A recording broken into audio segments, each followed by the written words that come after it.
नमस्कार। देखिए हमारे गार्डन में ये लगी है हमारी चोला भाजी, जिसे हम कहते हैं चोला, और मार्केट में ये 20 रुपये पाव ऐसे बिकती है। 40 रुपये, 30 रुपये किलो, 50 रुपये किलो ऐसे इसका रेट होता है।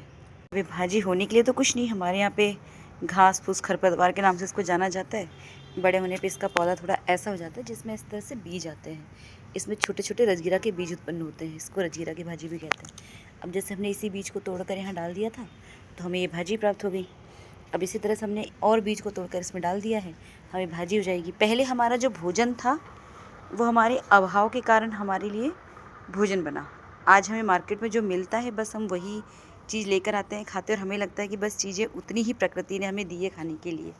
जबकि ये पौधा है जिसकी भाजी बहुत महंगी मिलती है, और लेकिन खरपतवार समझ के इसे फेंक दिया जाता है। शहरों में आजकल हम देखते हैं कि बेचने वाले कुछ लोग लेकर आते हैं उखाड़ कर, तो इसे खाते हैं, सब्जी के रूप में बेचते हैं। और लेकिन जब हमारे घरों में हो जाती है, खेतों में हो जाती है, तो इसे दवा डालकर नष्ट कर दिया जाता है, ख़त्म कर दिया जाता है। तो इस तरह से हमारी बहुत सारी भाजियाँ होती हैं।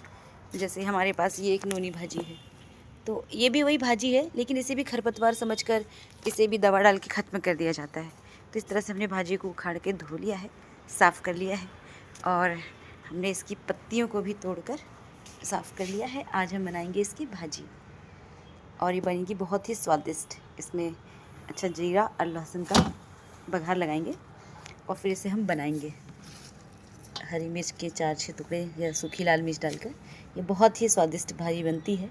तो इसलिए हम हर चीज़ खरपतवार समझकर, कचरा समझकर फेंक देते हैं। तो हर चीज़ कचरा नहीं होती है, वो हमारे जीवन के लिए बहुत उपयोगी होती है, फ़ायदेमंद होती है। और आजकल हमें बस यही सिखाया जाता है कि जो मार्केट में मिलता है वही खाने के लिए शुद्ध है, और लेकिन जो घर में उग जाता है, खेतों में उग जाता है, वो सब फेंकने योग्य है।